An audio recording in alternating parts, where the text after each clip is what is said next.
Hello, how are you, everyone? Welcome to our sixth workshop. This is the last one, finally, for some. Maybe it was too long, maybe it was too short, maybe the session were full of information, but I'm grateful for you for being listening to these workshops. Um, right, so today we're going to chat about the ancestors, mostly our female lineage, the women in our families, but I'm going to be talking about the males as well. I'm just going to lower the music a little bit. And okay, I'm going to, yeah, it's recording. I got my notes. We are ready. So as always, I usually start clearing the energy of the session just because it allowed us to be open to what we're going to receive today. And every single session I've done the same. I'm an access consciousness facilitator. I work with energy, and this is a variable practice. So what I do is just open the energy, talk to the energy, and then we clear it with a clear statement. So in this case, I want you to close your eyes really quickly. Doesn't matter if you do not understand what I'm about to say. That's actually the point of a clear statement or working with energy. That is that we bypass our thinking mind, our conscious mind, and we go straight to our subconscious mind. So we actually, it's better if we create something like, what was she saying? Because that's exactly what we want to achieve. Okay, so if you close your eyes really quickly, I'm just going to say that every expectations, projections, limitations, every implants and explant, every judgment that you have about energy, about ancestors, about your belief systems, about everything that you have learned since you were a child up until this point, let's destroy and create all that. Right, wrong, good and bad, pot and poke, all nine short, both and beyonds. And that is the clear statement from Access Consciousness. I used it to clear energy. I ask a questions that as I just did about anything, in this case about the session, but it could be about body image, about money, about you, about creativity, about your business. I actually use it also when I do branding for business owners. I'm a holistic therapist, but I'm also a branding designer. And so in the workshops that I do on the first session with the client, I actually use the clear statements to remove any energy that does not belong to the session, to allow myself and the person to be willing to receive more. Okay, so another thing that I want to add, as I have been doing as well, is just this workshop series is about my own personal opinion, about my own personal journey. And what I share here is things that I have been learning for the past 6 years since I started my own inner work.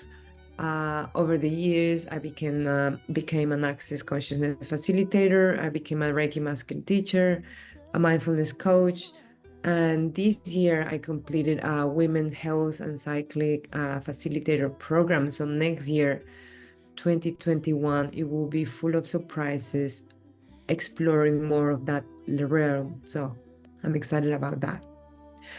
Okay, so I'm going to stop the little music. So soft, that song is so pretty. And we are going to, okay, I'm back. I'm just going to put my phone in silent just in case.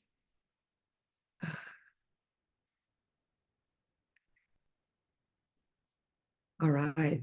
So one more thing that I wanted to do is let's close our eyes. And if you are wearing shoes, I invite you to place your feet on the floor. I invite you to start breathing in and out. I invite you to inhale and exhale and listen to nature. The topic today is about our ancestors. It's about every person that came before us. every male and female that lived alive and got together for us to be right here, right now. I love to add nature sounds because that reminds us of how ancient the world is. And we humans have been around for centuries, for years, for thousands of years. So when we listen to nature and we reconnect with it, it reminds us that even if we live in a city, even if we live surrounded by a concrete jungle, nature lives within us. We are nature. We are part of it. We don't really have to be at the beach or at the forest or the mountains to be able to connect with nature because nature is within us. Once you realize that, you completely your perspective about everything changes because we are used to thinking that we have to be in nature to perceive it, but that is not true. We are the elements that we have seen last week. So let's just breathe in deeply and exhale. And one more time. Inhale and exhale. And one more time. Inhale and exhale. And I invite you to place your hand on your womb and another hand on your chest. And keep breathing in and out. Listen to nature. Listen to the birds. I invite you and I ask you to place a hand on your womb because even though we're going to talk about our ancestors in general, males and female, this workshop series it's about reconnecting our inner wisdom as women. And so that has been a thread since we started talking about the mind, then about the body, about the energy, and now the elements, and finally our ancestors. I invite you to keep listening to the sounds and think about those special people in your life. Maybe your mom still around, your aunties, maybe you have sisters, your grandma. Just bring them to your eyes, mind.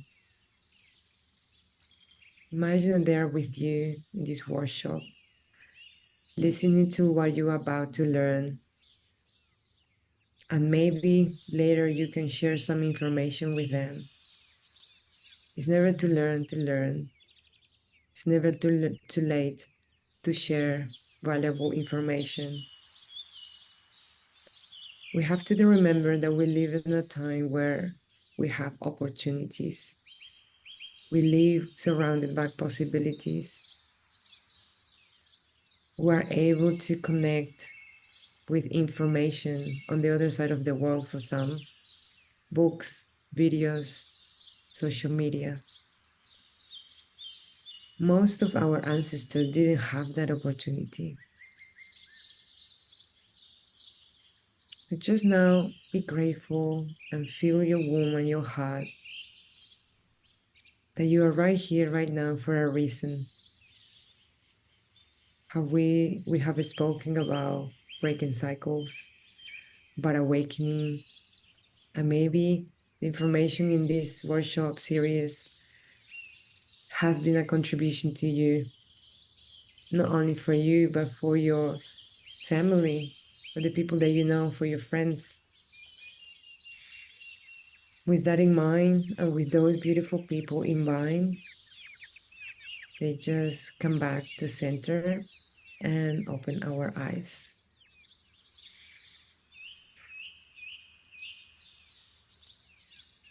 Okay.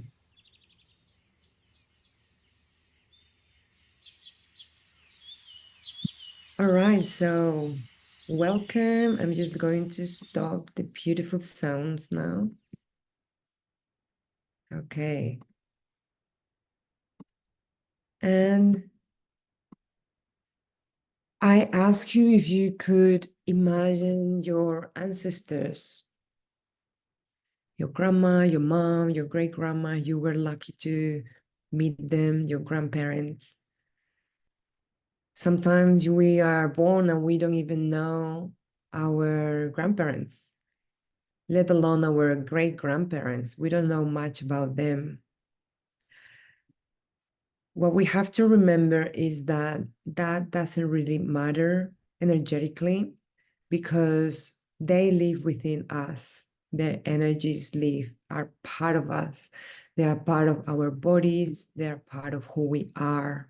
Maybe we look very similar to them. Maybe sometimes people say, oh my God, you look just like your great auntie, or you look like just like your mother when she was your age. I mean, we don't know, but we grew up with all those stories. So even if you didn't know your grandparents, even if you didn't know your great grandparents, they are part of you. And maybe you have their eyes, their mannerisms, their, I don't know, your hair is similar, the way you smile, the way you talk. So that's what I mean when they are part of you. You carry that cellular memory. And not only the women, but also the men. It doesn't really matter if you were born a female, a man, or a woman, or you choose to be different at some point in your life. That doesn't really matter.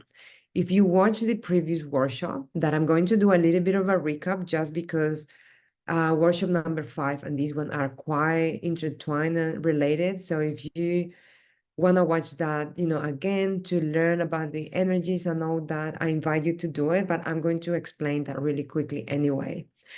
So we are female and male. We have masculine and what I mean is that we have the feminine and the masculine energy within us.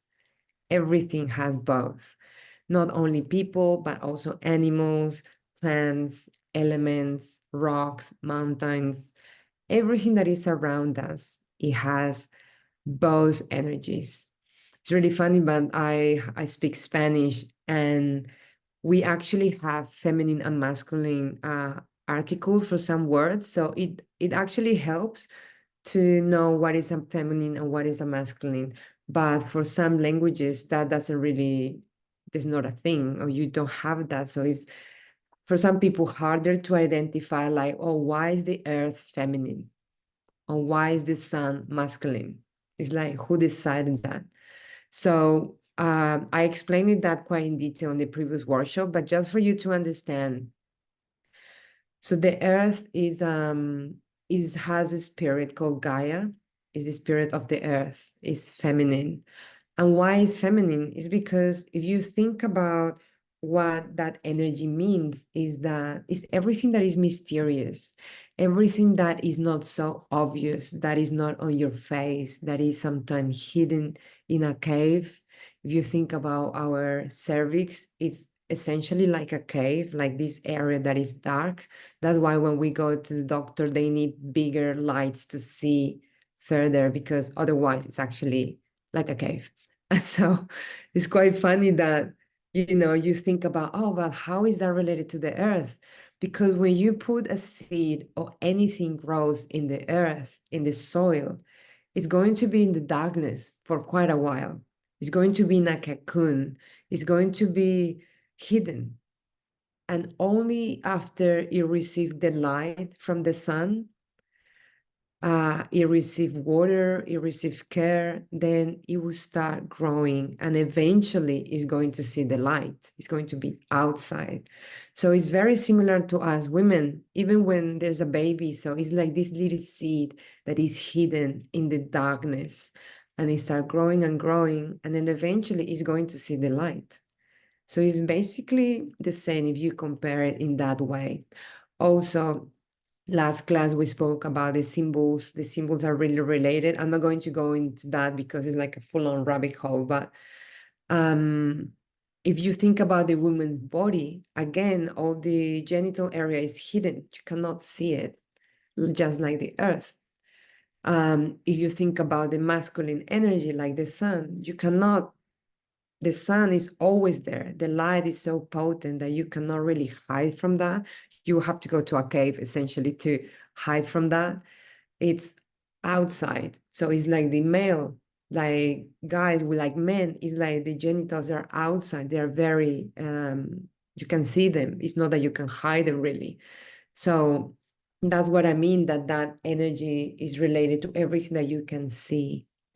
Even if you think about the element, everything that is cyclic, like the moon, everything that moves, like the water, that goes, has tides and it moves, and sometimes it's this way and it changes, like the river. All those, they carry feminine energy. Cyclic, movement, organic, and then if you think about something that is more structured, that's something that is like a go, go, go, that's something that transmute, that transform, like the fire element, like the air, that is like they're intertwined, they go together. It can be really strong and really powerful. I'm not saying that the feminine energy cannot be also powerful and potent, but this is just a generalization just for you to understand what is the difference between one and the other. In the previous workshop, we also spoke about what does it mean when there's a dysfunctional feminine energy or masculine energy, or when those energies are balanced. Because we live in a world that everything has a masculine and a feminine. Everything, there's duality, love and hate, darkness and light, hot and cold. So everything is part of one of both, but there's is duality. There's two things. When I mean about polarity is that it's just part of the same thing. Like female and male is part of the same thing. It's just a pole in one line. So at some point, this little embryo decided that it was going to be female or male, and it changed. At some point, you decide where is the fine line between hate and love. For some people, will be here, but for some other will be different. That's according to how you grew up, how is your culture, how is your life. For some culture, people are really reserved, and for them, just very simple ways of showing affection is already deeply received, and it's just so much love.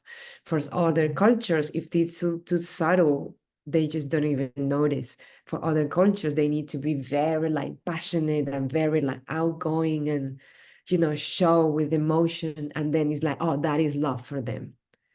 For some others, like talking about the other culture, it would be like, oh, that's too much. It's like, oh my God, it's like a bit aggressive. How it's like polarity, how it works. Whatever is aggressive for me, for another person will be the normal thing. What is too subtle for me, for another person will be like amazing and perfect. So that's what I mean, is that it all depends of how you grew up, how is your story, what did you learn since you were a child up until this time. And that doesn't mean that you cannot change. Of course, we can change. We are meant to change all the time. Maybe that happened to me when I moved from Peru to Australia. At first, it took me by surprise how the culture was so different, because they are not so passionate about things, or they are not so, loud, or they say things on their face.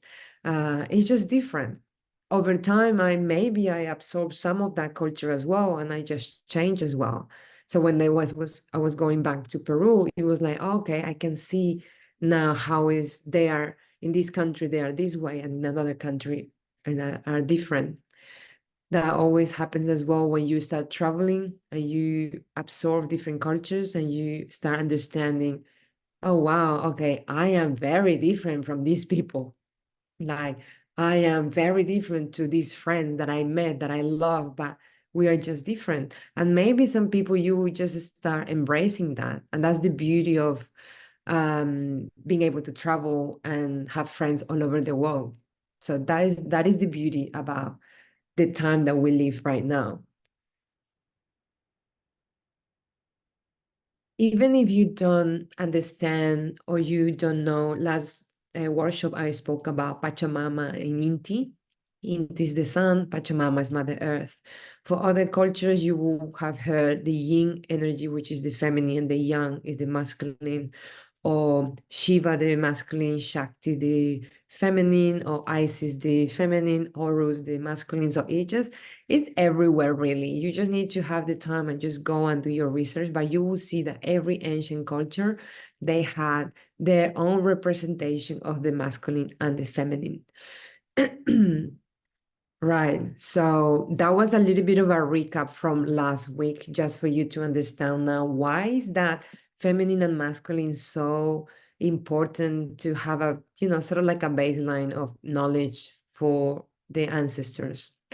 And so when I started talking about how the female lineage is so important for us women, but that doesn't mean that the masculine is not.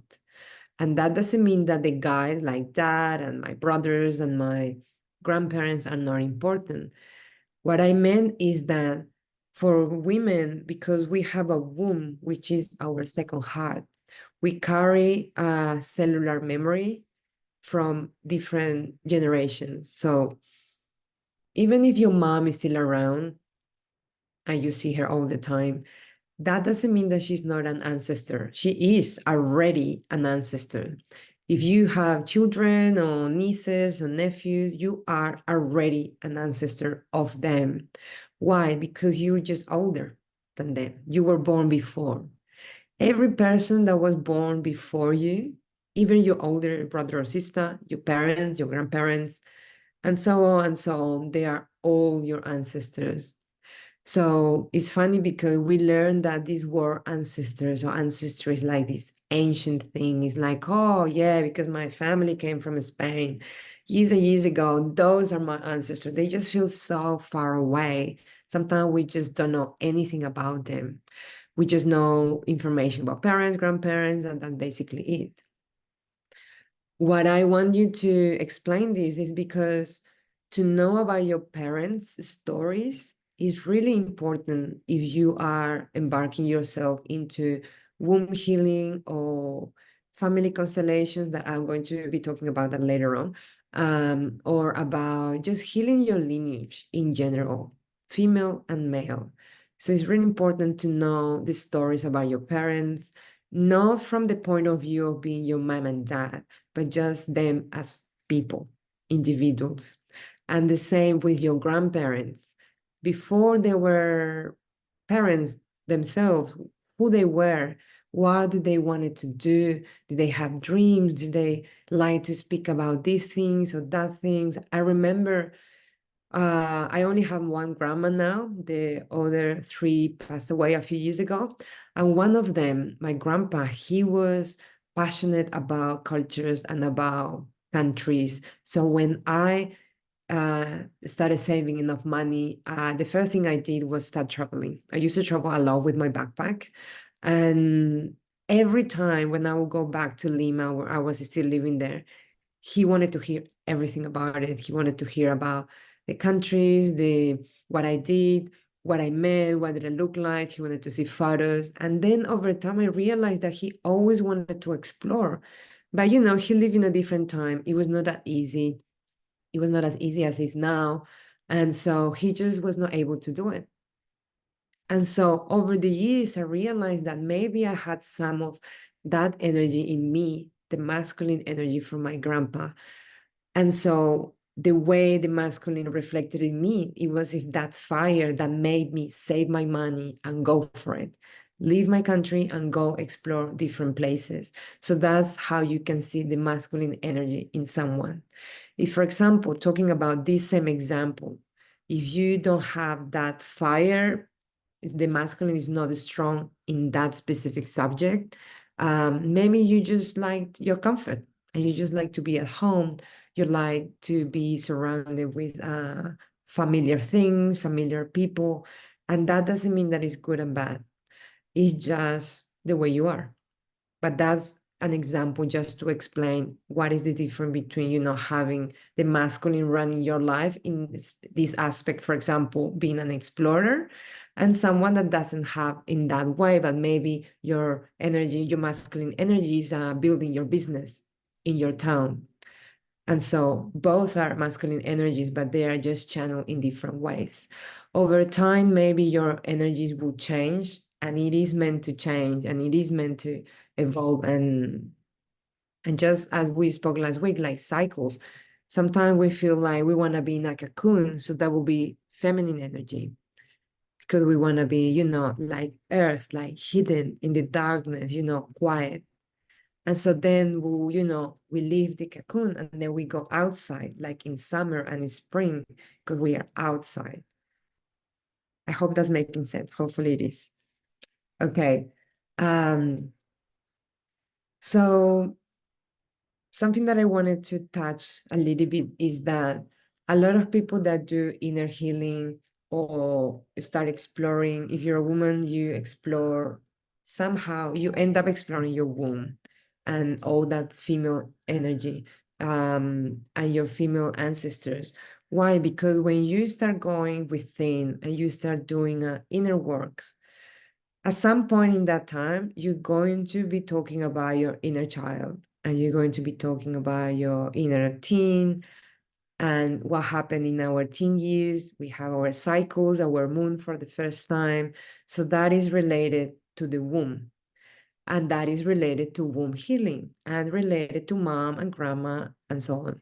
So that's why if you're a woman and you have done inner work and you only started doing inner work, at some point in time, that is going to be relevant.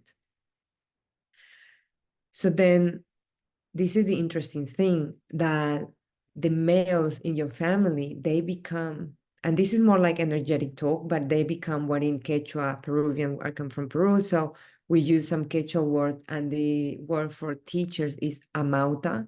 And so the amautas are the people which are guys or men that are teachers.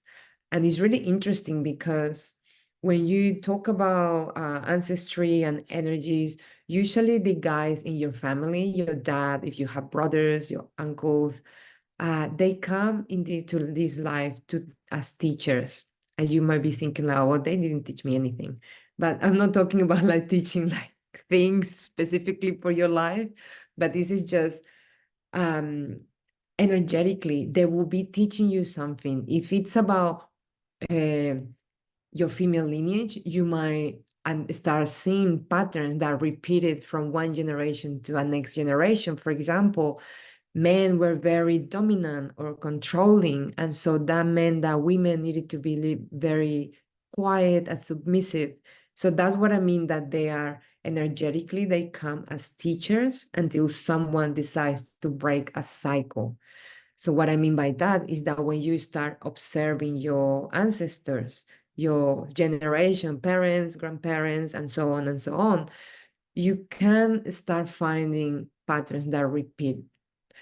For example, guys or parents that they were like really strict, or maybe mothers that they were really strict or very empowered women, which is great.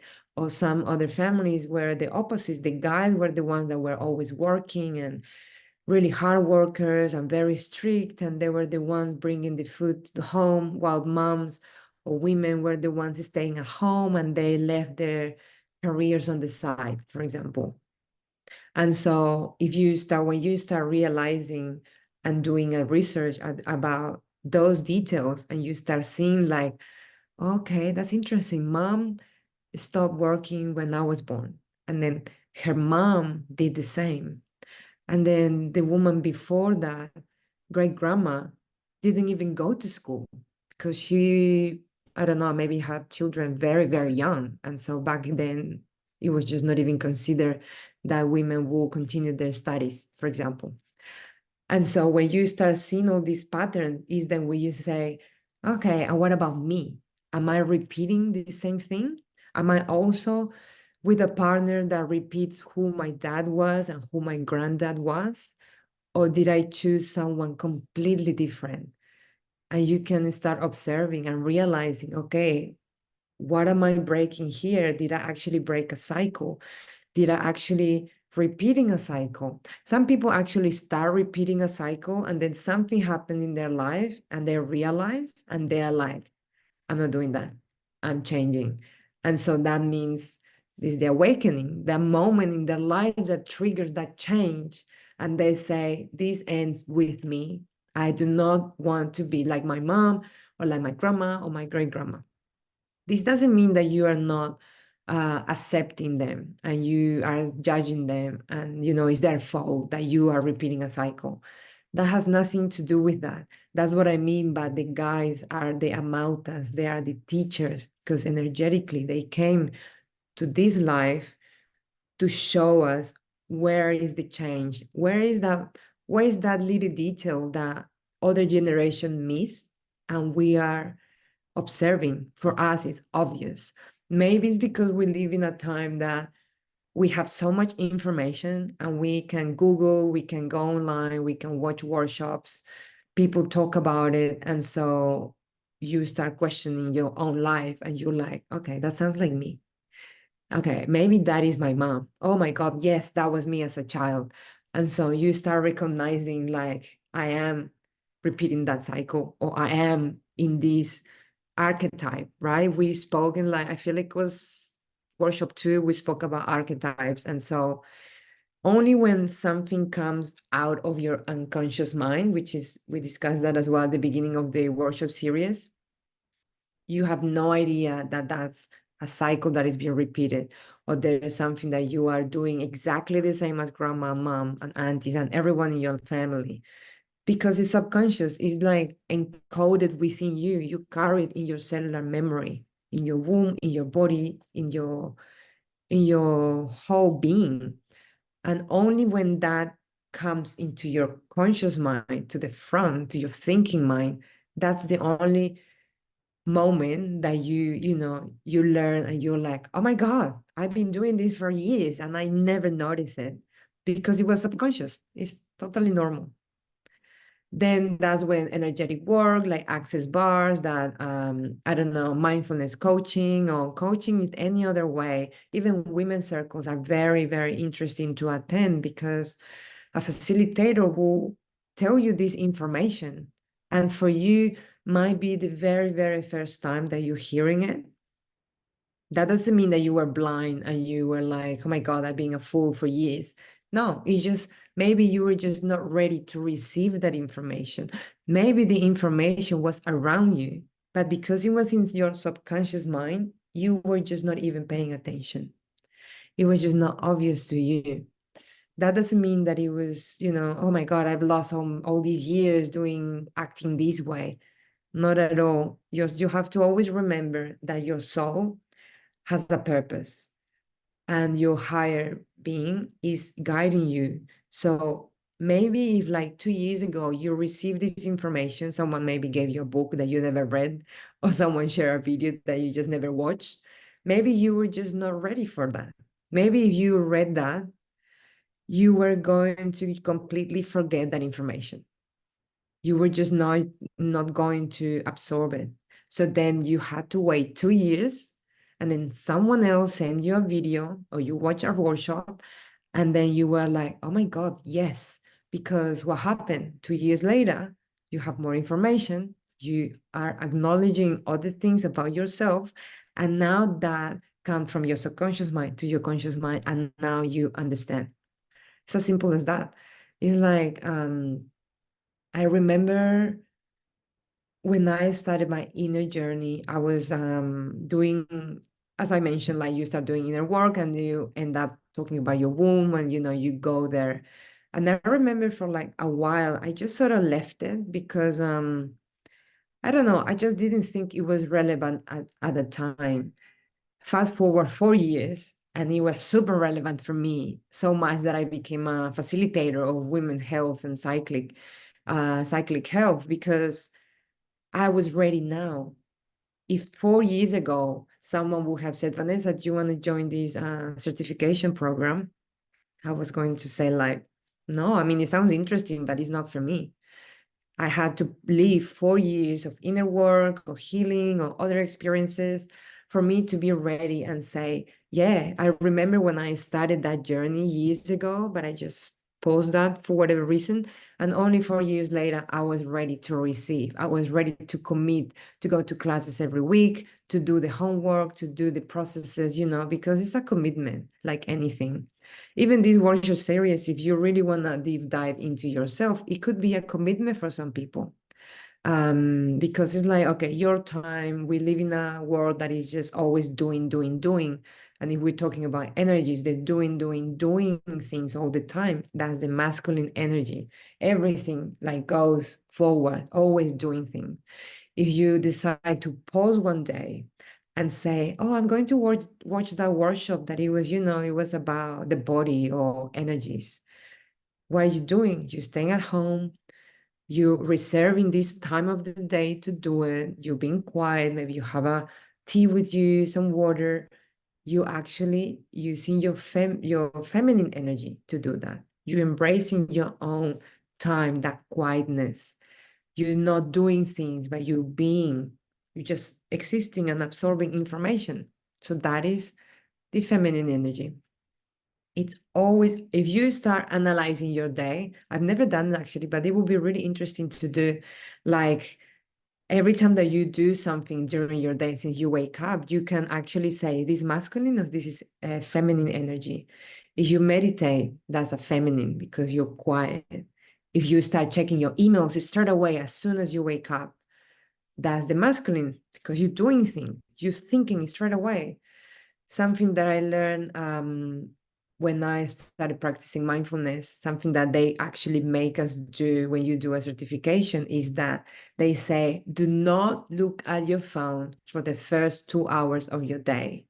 And for some of us, it was very, very hard because this is what you do. You go to social media, you want to see what happened.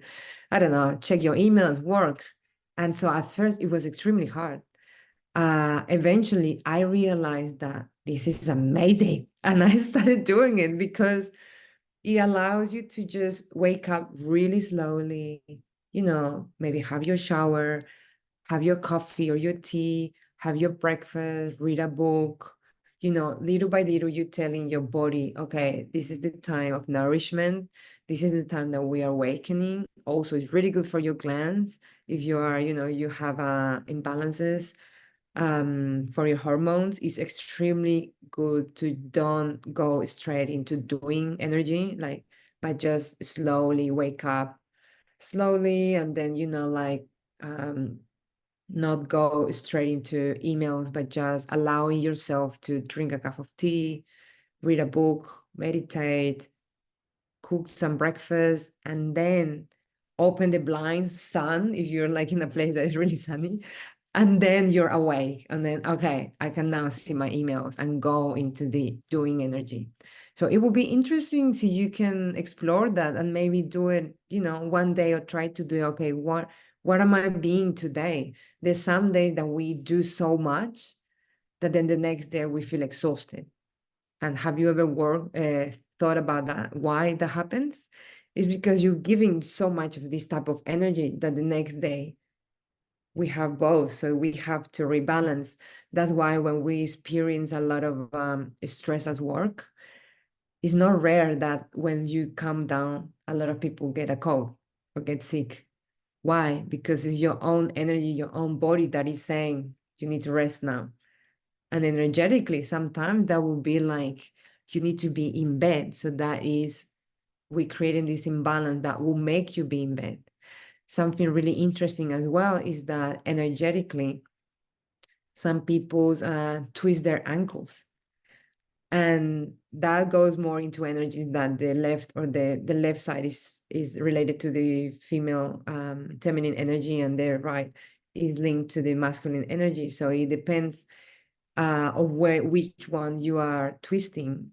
It can show you where is the imbalance. It's really interesting. And that twist makes you be at home in bed, it's like your body's telling you you need to rest, essentially. It's really interesting when you start diving deep into these energetic conversations and just understanding more about the energies, about the female and the masculine, the feminine and the masculine energies, and all that. Okay.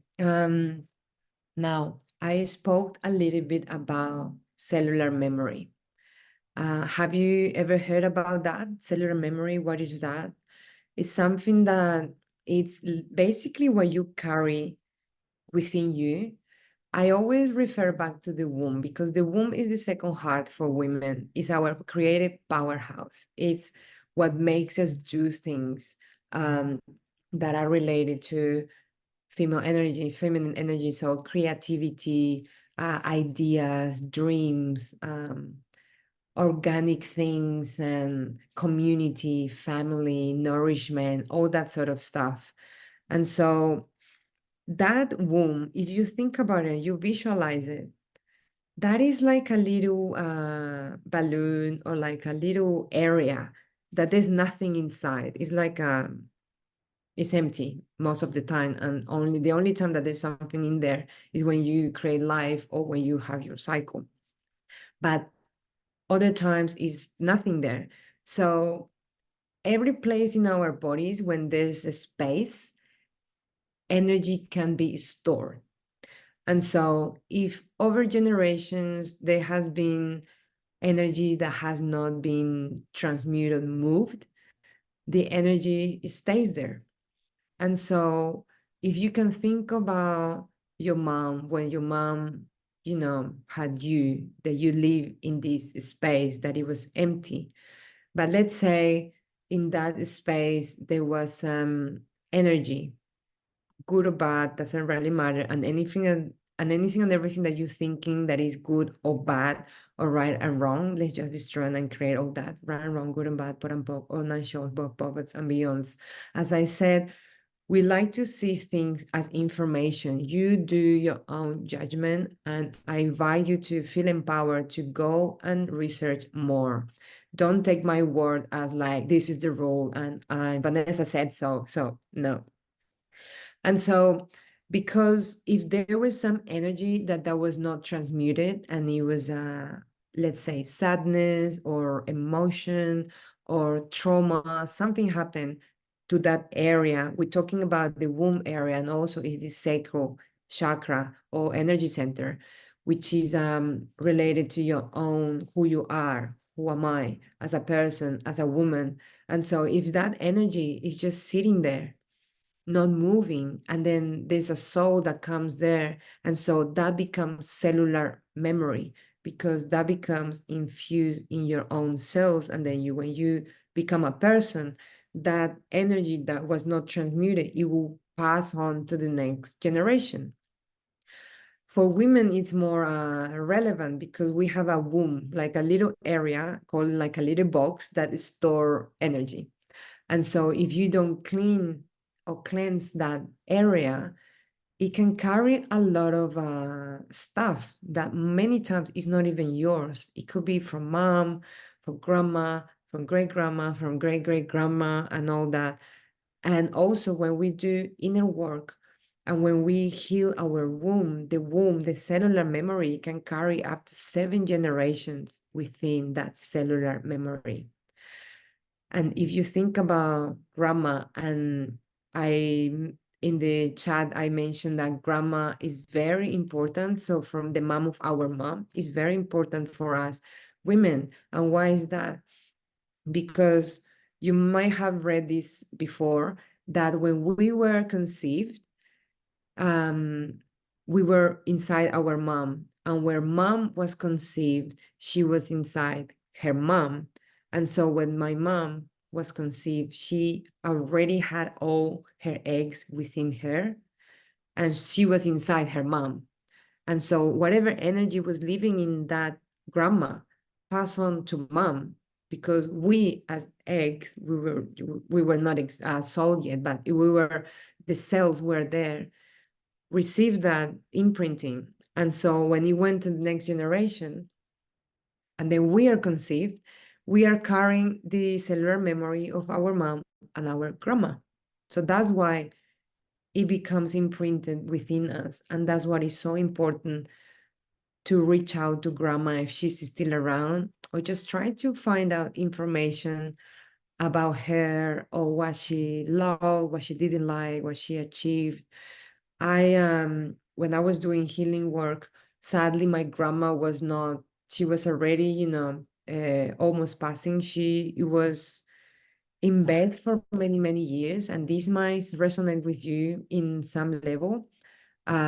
So she was in bed, basically sleeping, but alive, eating and breathing on her own for about 7 years. And no one knew why she was still around because it was so long and no one knew why. And doctors, every time that she would, doctor who used to go see her at her place and will check their heart and everything, and they said she's still strong and she's fine, but she chose to just be in bed laying down, not talking. She would just eat, sleep, and sometimes she would just say a few things and then back to bed again. That lasted 7 years. And during that time, funny enough, it was around the time that I started my own journey. And womb healing for me is very important because that's what triggered my own spiritual awakening. Because my husband and I, we wanted to have children and we couldn't. And it was a mystery, labeled a mystery by doctors. And so when science didn't give me any answers, I knew that there was something more profound to that. And so I turned around and I started doing inner work. I started my search within me and in my family because I knew that if there was something that it was not being picked up by doctors, is because it was energetically and it was ancestors related or it was about body related. Back then, I didn't have any idea. This is before I became a holistic therapist. I just started doing the work. That's why I guess I accumulated information because I used to do so many things. Over the years, I understood that there was a reason why that happened. There was a reason why my purpose was different in life. And back then, this is like 6 years ago, I had so much conditioning from society and culture that I was basically, now I know I was living a life that it was not my life. It was the life that it was expected from me. It was all the expectations that I had of myself, that I was conditioned to act in this specific way and do things in a specific way because that was expected from me. So when I started doing inner work and I started seeing that revelation of like, oh my God, who am I? The usual like questioning my life. Why am I doing this? Who am I really? Am I really loving what I do? And so that's when my ego started collapsing. And so it was a long journey of inner work and inner healing. And in that time, my grandma was in bed. And at first, I was never considering her part of my own healing. And only when I started learning and I realized that she was the key, a big part of the whole healing. And only when I started going to Peru, every time I thought that was the last time I was going to see her. But every year that I went back, she was still there, alive. And so it was fascinating because towards the last few years, thanks to my mom, because at this point we were like chatting about this energy stuff, we were seeing photos, we were talking to family. I was doing a lot of like research about her. And then I realized that she was not happy, even though I always thought she was a beautiful, loving grandma, which she was. She was so nice and motherly and all that. But she was not living the life that she wanted. And she also was carrying a lot of guilt, a lot of shame for whatever she did.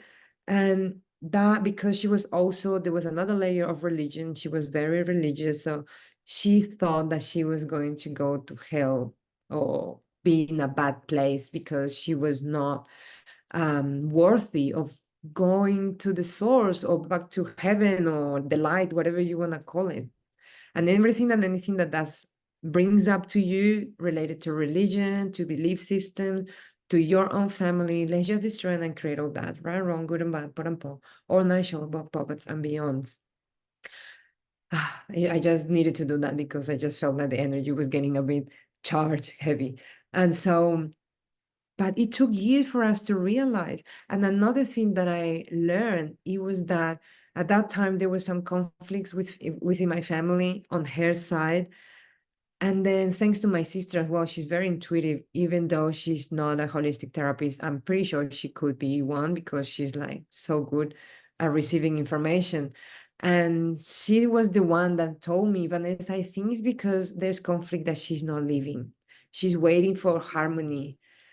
And we spoke to the family members that there was this conflict. Eventually, they decided to talk about it. They went in front of my grandma, in front of her bed, to say that they were fine and they were talking and they were at peace, which it was eventually, they are now, it's all good. Uh, and crazy enough, I don't know if you want to believe me or not, but like 2 weeks after that, she actually passed peacefully.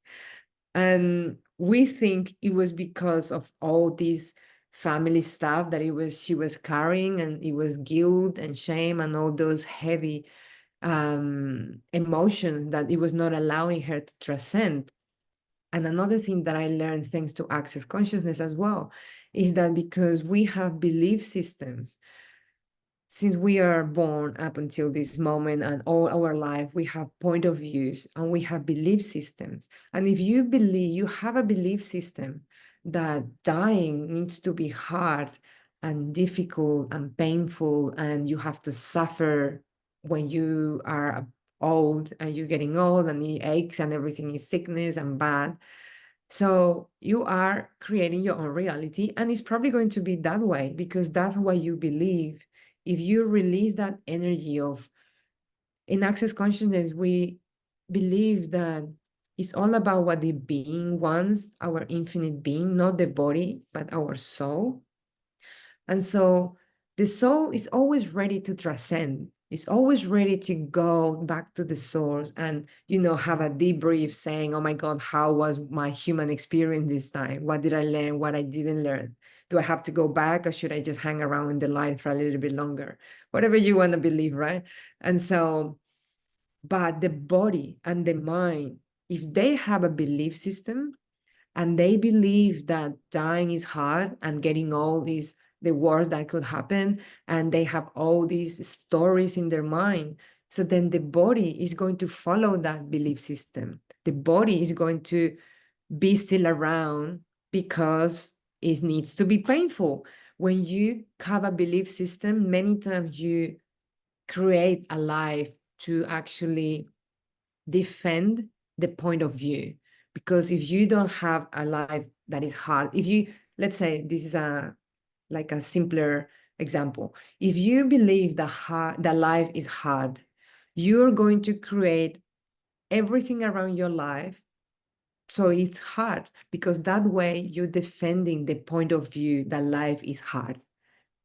Because if life is easy, if you have a belief system that life is hard, but your life is easy, you are going to create stories around you to make it hard, because that is going to resonate with your belief system that life is hard. I hope that's making sense. So that's what I love access consciousness for, this type of belief system, this to release those stories, because when you work with the energy related to unconscious belief system and you bring them to the conscious, and then you destroy and create all that. And let's just do that right now. So everything, if you or your family or anyone that you're related to have that belief system that dying and getting old, it needs to be hard, it needs to be painful, it needs to be a long process, and it needs to be a burden for everyone, that's not it. And let's just destroy and create all those energies right now, right, wrong, good and bad, pot and poke, all nine show, but poets and beyonds. Dying is actually very simple. The soul is always ready to transcend. The one that is not ready to do it is the mind and the body. So that's something that I learned with access consciousness. It actually helped me help people that have those belief systems to feel at peace with that. So anyway, I just went a little bit on the side, but I felt that that was related to this ancestry story, and also the story of my grandma, because even if you know someone that hangs around for a long time, don't think about your life, sometimes you need to go to your ego's eye and see the whole dynamic of the family situation and say, why is this person around? Because he's trying to bring everyone together, maybe, because he's trying to bring harmony in a way, or he's trying to teach something to the siblings or to the children by hanging around. So all that is always orchestrated by the souls, and everyone's souls is like to the detail, the minimal detail, everything is orchestrated. So I am grateful for the story that happened to me and my grandma being involved, because if it was not because of that, I would have never been awakened to a new purpose, to see that I was living a life of expectations and judgment, based in judgment of others, instead of doing what I really wanted to do. And accept my energy healer side and accept my guide side, that I knew I had it, but it was always hidden in the drawer because I just thought it was just not something that it was accepted. Now it was really funny, and I feel like I need to tell that story in social media about when I told my parents that I was going to leave my corporate career. That was so funny because those were their expectations. And when you break those expectations, it's almost like you just leaving who you were to become something new. And a lot of people have feelings about that and point of views and belief system, because it's almost like the person that they thought you were is disappearing and this new person is appearing. It's like a new version of you. For the person that is changing is amazing because you're becoming your own self and you're becoming empowered. You have this creative powerhouse working in your womb. But then for others that have point of views and belief systems, it might be really uncomfortable. So that's why when we change, some people question why you changing or why you not doing what you used to do. It's because they feel uncomfortable. And by us changing, we are triggering the other person. It's never, you have to remember, it's never about us so much. Sometimes it's about the other person. So that also is good to have that clear, because if you are removing from the old self, that means that all those expectations are going to be collapsing as well. Because when they collapse, you are allowing yourself to be someone new. And that's beautiful. All right. Okay, so going back, I feel like I need to come back in the thread. Going back to cellular memory and the womb, which is all related, but just be with me. And so you will be thinking like, how can we clear that energy in your womb? Is there a way? If you know that, there was stories, there was trauma, there were things that happened in the past, and you do not want to carry that with you. So of course you can do energy healing in your womb. And something that is very, very helpful is working with crystals. Crystals or stones or whatever you want to call them, they are ancient. Some are here in Earth since the beginning of time. Some come from other planets, other universes, and they landed here for whatever reason. So they are the memory of the Earth. And there are some of them that they have an energy that they absorb negativity. One very powerful stone is obsidian, and it's black, beautiful, shiny black stone. And if you have heard about yoni eggs, they are just basically they look like an egg, and there are some that they are made of obsidian stone. So when you work with a facilitator that knows how to work with them, and you work with obsidian, um, you will work with that in your cervix, so it absorbs. It's almost like a vacuum. Obsidian is like a vacuum of energy.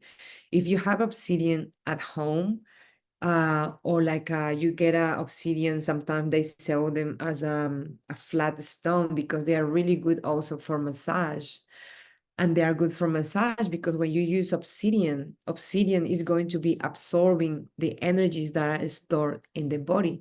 I spoke at the beginning of this workshop that energy is usually stored in any spaces in our body there's like an empty area.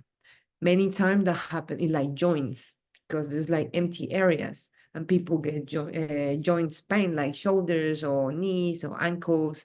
And that's why the womb, it stores so much energy, because it's like quite a space with nothing in it. So when the energy becomes stagnant, obsidian is very good to absorb that.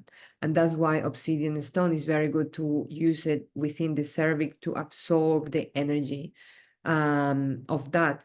This is something that I learned during my certification as womb healing facilitator. And in the next year, I'm going to be offering mentorships about that, if that's something that interests you. But anyway, for the purpose of this workshop is more like general information. So I'm just sharing this with you in case you want to go and find your own information. But that stone is extremely powerful to work with the womb. Another one that is really powerful also as a yoni egg, it's a rose quartz.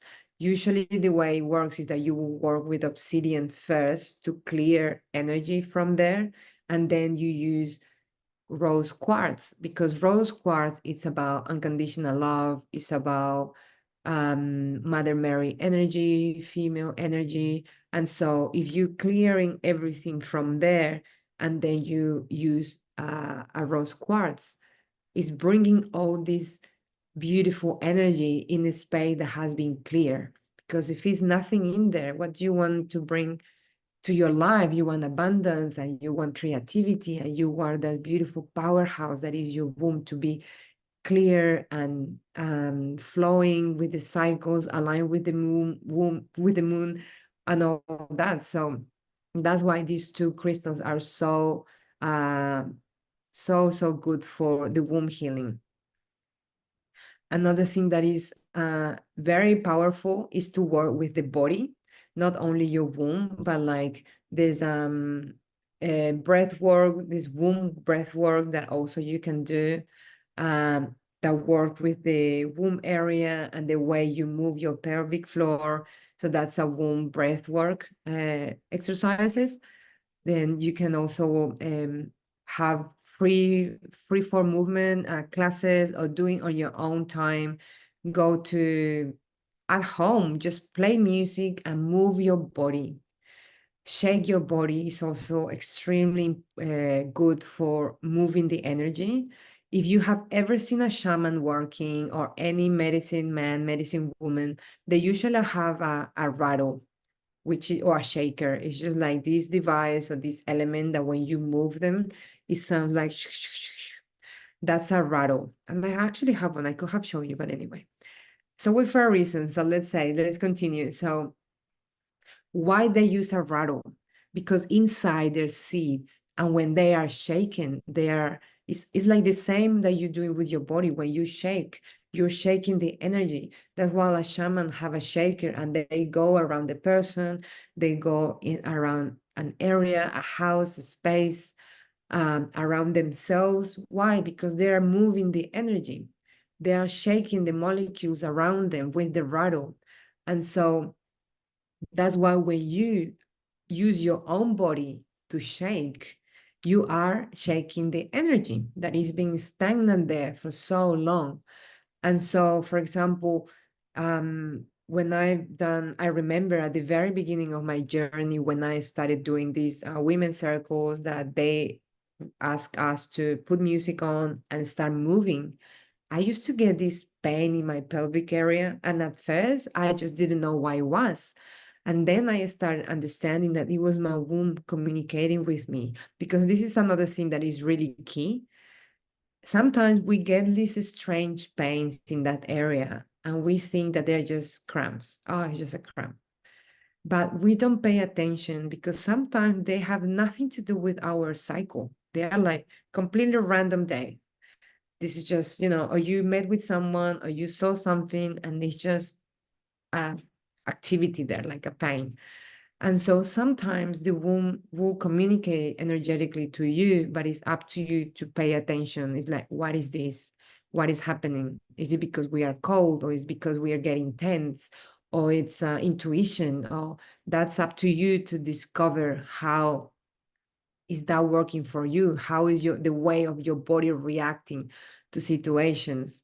um, and so when you start doing or practicing free form movement, that for some people is just dancing, I call it free form movement because it's it's not a label. You know, if you say dancing, for a lot of people, going back to belief system, you think that you need to dance salsa, or you need to do hip hop, or you need to do, I don't know, ball dancing or whatever. And this is not saying that these are bad or you shouldn't do it. Of course you should do it. I actually do salsa as well, and I love it. But what I mean is that when you're talking about healing your body and your womb, free form movement is the best because there's no labels attached to that. You're just connecting to your own free form, whatever your body wants to do. You want to shake, you want to move your hips, you want to jump, you want to go on your, your knees and your hands, anything that you require for the energy to move. A lot of people feel a bit awkward when you go to yoga class and you're like in all fours, and the facilitator sometimes asks, start moving your hips, the whatever way you want. They just don't follow any pattern, and then you need to, do like this according to some sexy movement. For some, for others, it's just normal movement. And a lot of people get really awkward and they just do not do it because they just feel that this is not something that they are used to do, or it feels wrong, or it feels strange, or I'm too sexy. Those are as well belief system that we have learned that women should not move this way because we are going to look provocative, for example. That's a belief system, and that's also that is linked to culture beliefs, or the patriarchy, or the country where you live, or things like that.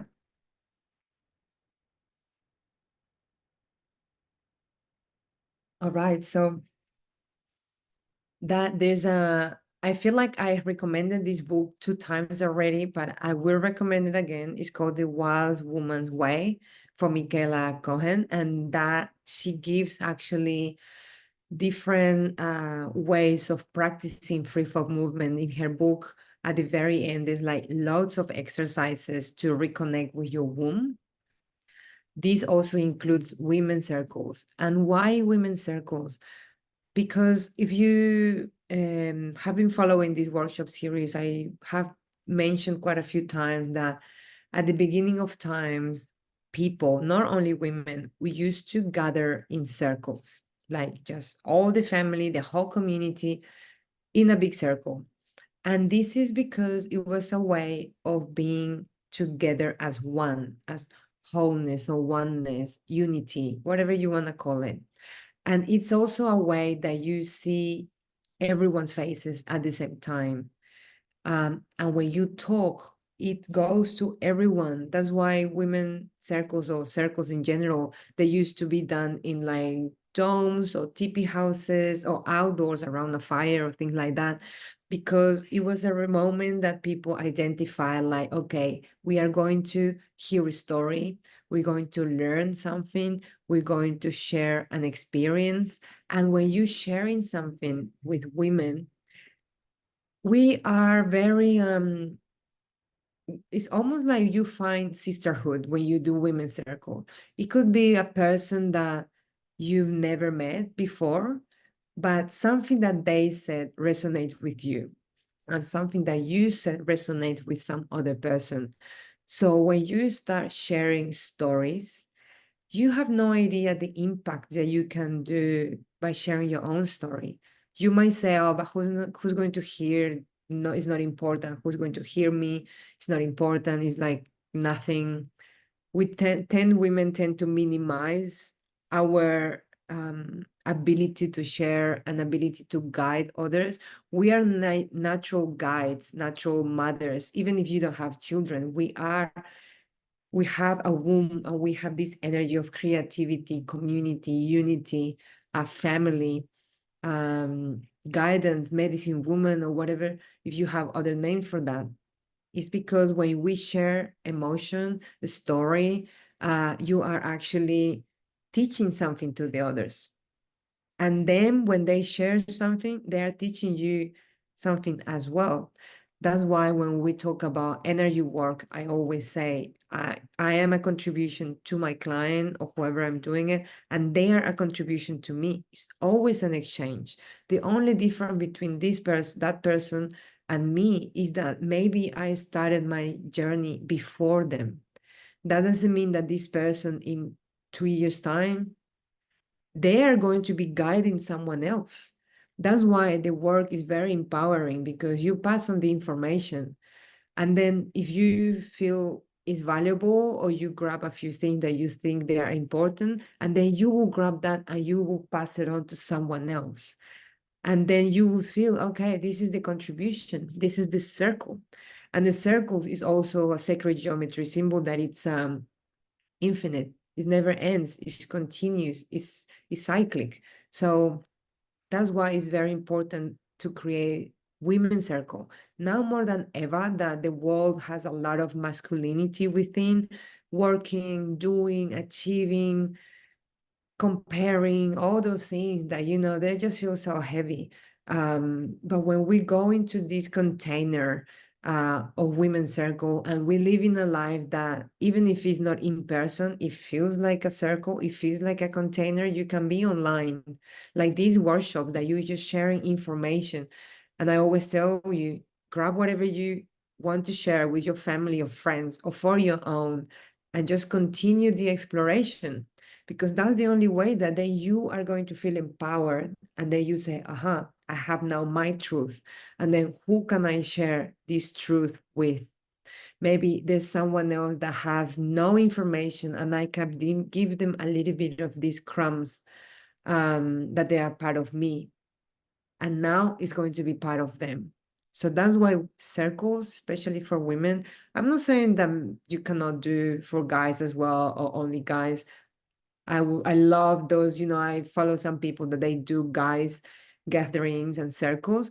This is just sometimes harder for guys because they're not used to opening up.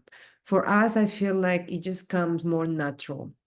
Maybe you at first, you're like, oh my God, who are these people? But I'm assure you that you've been to so many gathering of women that at first everyone is like very shy, and by the end, everyone is best friend. Everyone start chatting because this is just within us. This is the way we do community. This has been that way since the first human walking this earth. Okay, so I'm just checking the time. So much information. I feel like I hope it was not so much. Okay.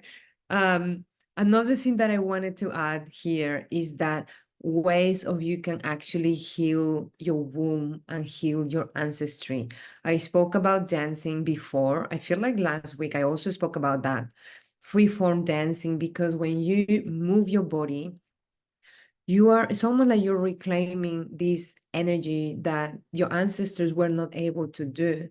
They may have lived in a place that they needed to act in a specific way, or they needed to be in a specific way because society told them the expectations. They needed to be that way. Maybe they want to go into the countryside and just run, be free, but they knew they couldn't, so they didn't. And that becomes this energy that they could never feel free. So when you are now in this time alive and you are able to do whatever you want free, even at home, even better if you have a place, a park, or you don't care if, who is looking around, you just do it. Imagine what are you doing for that cellular memory that is within you, because your ancestors, your mom, your grandma, every woman that came before, every male, because the masculine energy is within you as well.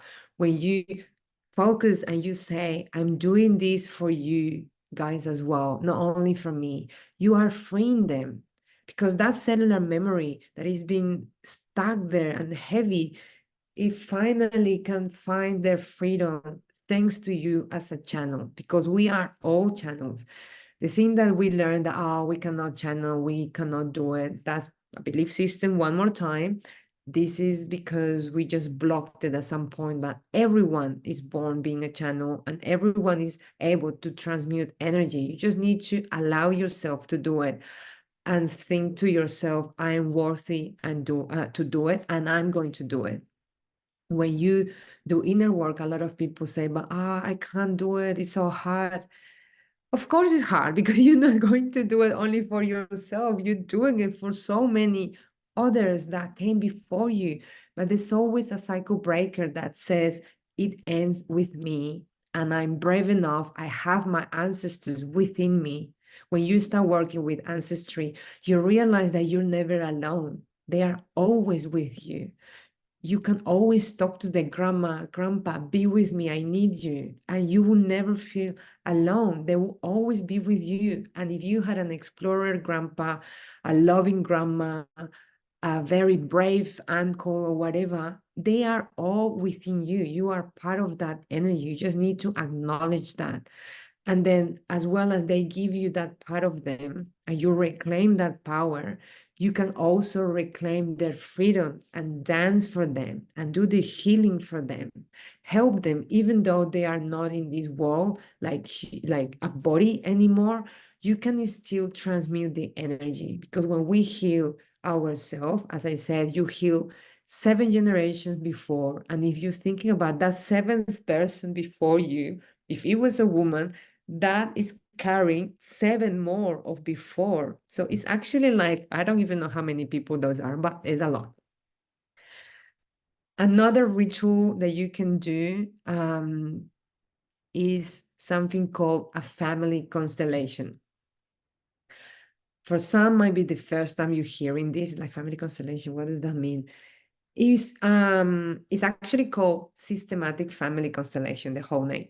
And it's basically like a group therapy session. It's only one time. I've done it like 4 times, not like one after the other, but like over like 6 years. And it's very powerful because, as the name states, family constellation, this therapy believes that we are, if you imagine like the family tree, right? It's like, the last person is here, and there's like all these branches with all these people. That is called a constellation according to this therapy.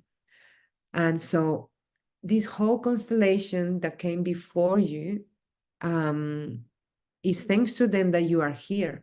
So when you work with the family constellation therapy, what you do is just you bring an issue. It's usually, just to explain you quickly, you can do a one-on-one, but I think it's more powerful when you do it as a group in person. And so it's just a group of strangers, one facilitator, and you bring your issue, and then you see other people playing the situation in front of you.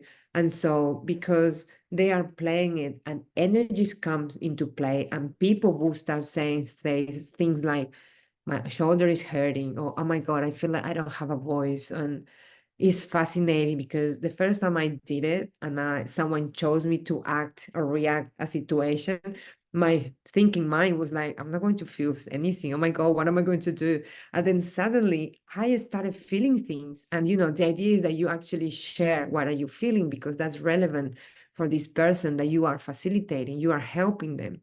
So it becomes a vortex of energy healing when you do it in a group.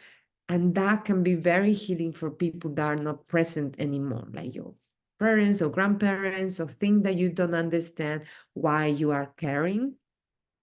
And it can be from like 3 generations ago. So when you do family constellation, they work with those energies that are within you, but they are not in a body anymore. So that's why it's very powerful. Some people do it one-on-one. You can even do it online. And what it replaces this group of people are like little dolls, like some of the facilitators, they have like just little, yeah, exactly, like little dolls that represent males and female characters. They can represent animals. Some people have like different little animals or objects that represent the people.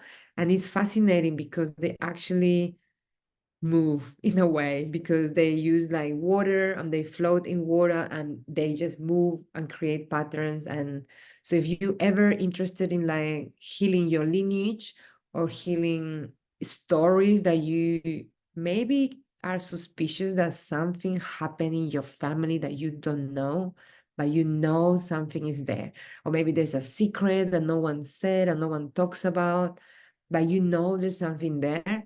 Family constellation, it's amazing to discover that. You might not discover exactly what happened, but the energy will come up.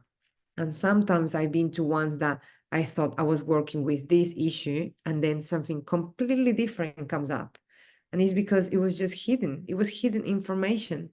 My last family constellation was only a few weeks ago. I haven't done it in so many years, but I just knew I needed to do it.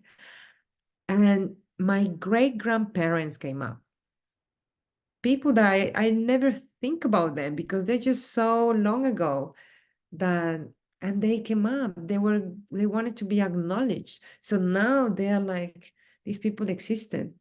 And for them, even though they're always around you, there will be people that you just never think about.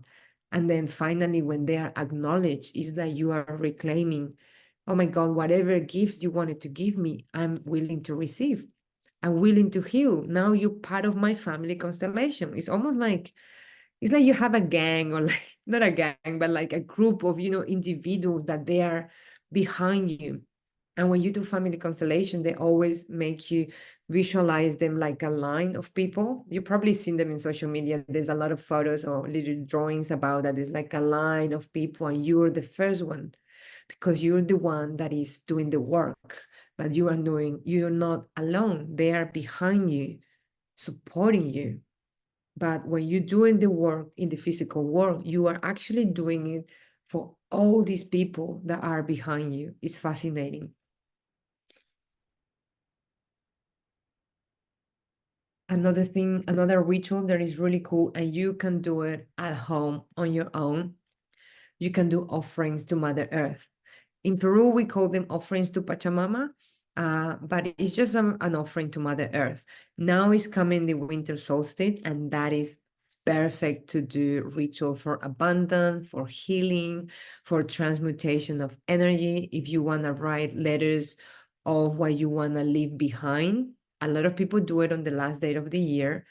Let me tell you that the best day to do it is the winter solstice, because that is the day that for centuries is the darkest day. Yeah, the darkest day and the shortest day and the darkest night. Because after that day, the darkness started getting shorter and shorter, and the light started increasing. So that's why that was a very important day for doing offerings, because you are expecting the light. You know the light is going to come. So I think it's the 21st of December this year. So that day is great for offering to Mother Earth. And how do you do offerings to Mother Earth? So you don't have to make it like a huge ceremony. I love the ones in Peru because they are beautiful and it's like a ritual. But if you are at home and you just want to do it, I just ask you to, if you are able to go to a park, even better, but you can actually do it in a pot. And so you just get flowers or plants, some beans and lentils, anything that it represents to you abundance and Mother Earth. And you can create a mandala with them. You can create a circle, just a beautiful shape. And then you offer it to Mother Earth. You can make it a ritual. You can burn, for example, write your intention, or write everything that you want to just leave behind. And then you use abuelo fuego or grandpa fire to burn all that. And you offer it to the earth. If you are able to have a fire, even better. I'm not. I live in an apartment, so I cannot do that. But I usually have I have a saumero, which is like a ceramic bowl, and I do my rituals in there. I just put it next to a window because I live in a building. But it doesn't matter if it's a big ritual outside with a big fire, or a little ritual indoors in a little pot with your little fire. Candle is also, you're using the fire element, so it doesn't really matter. It could be the tiniest candle and you is still transmuting energy. Sometimes people think and have an expectation that a ritual needs to be something big and a ceremony, and you need to wear all these outfits and, just make it like very important. And that is just your mind try to make it, like, oh, it's expected to be this way. If it's not this way, it's just not a ritual. That's not true. I mean, if you think about, like, back in the day when there was no mandala concepts or any of that, people would just chuck stuff in the fire, and that was already a ritual. There was no importance. They were just doing it because they understood that the energy of the fire is transmutation. When it's in balance, the fire is creativity. It's like that willingness and wanting to do things, to create things. So when you burn a paper, when you burn an offering, it's not a connotation of like, oh, it's burning, it's bad. No, because it's all about your intention. If you have an intention that you're letting it go, you're giving it to the fire to transmute the energy and give it then those ashes to back to Mother Earth. How we spoke about that last class is that if you go back to the earth, it's going to transmute, it's going to create something new, it's going to go to the darkness, and then it's going to become light. And so it's the same. If you are using the energy of the winter solstice and then you're burning something and you're giving it to Mother Earth, you actually, your intention is that I'm transmuting this energy and I'm going to transform it I'm going to transform that into my light. I hope that's making sense. How does that work? That's really powerful. Also, from the womb, if you add like a layer of that freeform dancing on top of that, even better, because it's just you're just going 360 with that. And I think that that's a really good one. Womb ritual is called abundance ritual as well. Some people call it like that. There's ritual, Mexican ritual, that is also called for the womb healing. Just going back a little bit on that. It's called the womb wrapping, or in Spanish called cerrada de cadera. That is, you use it with this. You basically create a cocoon for the woman, and that is for healing the womb, to also leave old energy behind and creating a cocoon and then freeing the new being. So that's in my website. There's information about that. You ever want to know, or you can ask me direct and I can send you more information. But yeah, anyway, I feel like that's all for today. And today is also our last workshop. So I know. If you have any questions, you can put them here or send them on the WhatsApp group or message me direct. I just wanted to thank you for watching this live or not live. The recording will be there for you. I hope since the first session until now is the sixth session, you have learned new information. Maybe there's some stuff that you knew already, some new interesting facts, interesting healing method, maybe books that you didn't know before, or maybe you identify yourself with something that was mentioned in this workshop series. So either way, I thank you for your time. I thank you. I'm very grateful for you for listening. Maybe you learned something. Maybe you're able to pass on the information even better. Okay. All right. So thank you so much. Bye-bye and Thank enjoy you, your day. Vanessa. Thank Bye. you so much.